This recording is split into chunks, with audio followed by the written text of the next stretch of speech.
أهلا بيكم في حلقة جديدة من نجمة وبرج. النهاردة معانا برج الدلو، البرج الهوائي المبدع المستقل اللي دايما بيدور على التغيير والتجديد. الأسبوع الرابع من مارس هيكون مليان مفاجآت، أفكار جديدة وفرص مش متوقعة. يلا نشوف التفاصيل. الأسبوع ده يا دلو هتحس بطاقة قوية تدفعك للتغيير واتخاذ قرارات جريئة. في أحداث هتخليك تعيد تفكيرك في حاجات كتير، وده مش وحش، بالعكس هيفتح لك أبواب جديدة. عندك فرص إنك تحقق تقدم في شغلك أو حياتك الشخصية. كمان طاقتك الإبداعية عالية الأسبوع ده، فاستغلها في مشاريع جديدة أو تطوير نفسك. العلاقات الاجتماعية كمان هتكون قوية جدا الأسبوع ده، وممكن تتعرف على ناس جديدة ومهمة. بس خد بالك، بلاش تتسرع في اتخاذ قرارات مصيرية. خد وقتك في التفكير يا دلو. حاول ما تشتتش نفسك بين أفكار كتير. ركز على اللي فعلا مهم، ومتتجاهلش احتياجاتك العاطفية حتى لو كنت مشغول بأهدافك يا دلو. خليك مرن مستعد للتغيير، لأن ده هيكون مفتاح نجاحك الفترة دي. وما تخليش حد يفرض عليك قرارات، اسمع لنفسك الأول.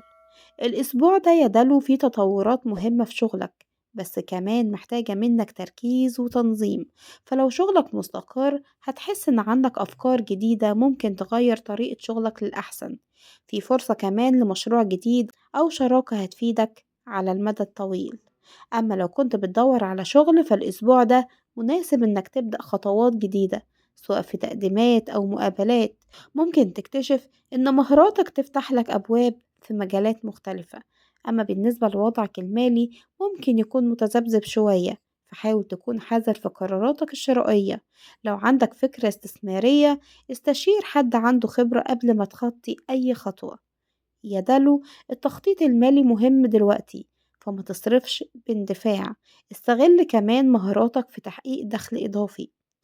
أما بالنسبة لطاقتك، الأسبوع ده طاقتك متقلبة شوية، ممكن تحس بنشاط في بعض الأيام وإرهاق في أيام تانية. خد بالك يا دلو، وحاول تاخد فترات راحة لو حسيت إنك مضغوط. واهتم بأكلك الصحي وما تعتمدش على الوجبات السريعة. حاول كمان تخرج وتغير جو عشان تحافظ على مزاجك الإيجابي يا دلو. التوازن بين الراحة والنشاط مهم، فما تجهدش نفسك بزيادة. اهتم كمان بصحتك النفسية زي ما بتهتم بجسمك يا دلو. لو كنت من المرتبطين والمخطوبين فالعلاقة ممكن تكون محتاجة شوية اهتمام وتواصل أكتر الفترة دي. في لحظات رومانسية وتحسن في العلاقة لو قدرت تعبر عن مشاعرك. ممكن كمان يكون في فرصة لتجربة حاجة جديدة مع شريك حياتك تقوي العلاقة ما بينكم. بس خد بالك، وما تخليش انشغالك يخليك تهمل شريك حياتك. حاول تكون واضح وصريح لو عندك أي مشكلة بدل ما تكتم جواك. أما بقى يا دلو لو انت كنت عازب ممكن تقابل حد يجذبك بشكل مش متوقع، لكن خليك هادي ومتتسرعش. لو في أي شخص معجب بيك حاول تديله فرصة وما تبعدش ببرود يا دلو. التواصل الصريح هو مفتاح نجاح أي علاقة، فحاول ما تتجاهلش المشاعر. خد الأمور ببساطة وما تحاولش تفرض سيطرتك انت في العلاقة. الأسبوع الرابع يا دلو من مارس هيكون مليان أفكار جديدة، فرص قوية وتغيرات ممكن تغير حياتك للأحسن. استغل طاقتك بحكمة وركز على أهدافك، وكل حاجة هتمشي في صالحك. لو الحلقة عجبتك ما تنساش تشاركها مع أصحابك الدلو، وسيبلي تعليق برأيك، أو لو عندك أي سؤال وأنا هرد عليك. أشوفكم في حلقة جديدة من نجمة وبرج. باي باي.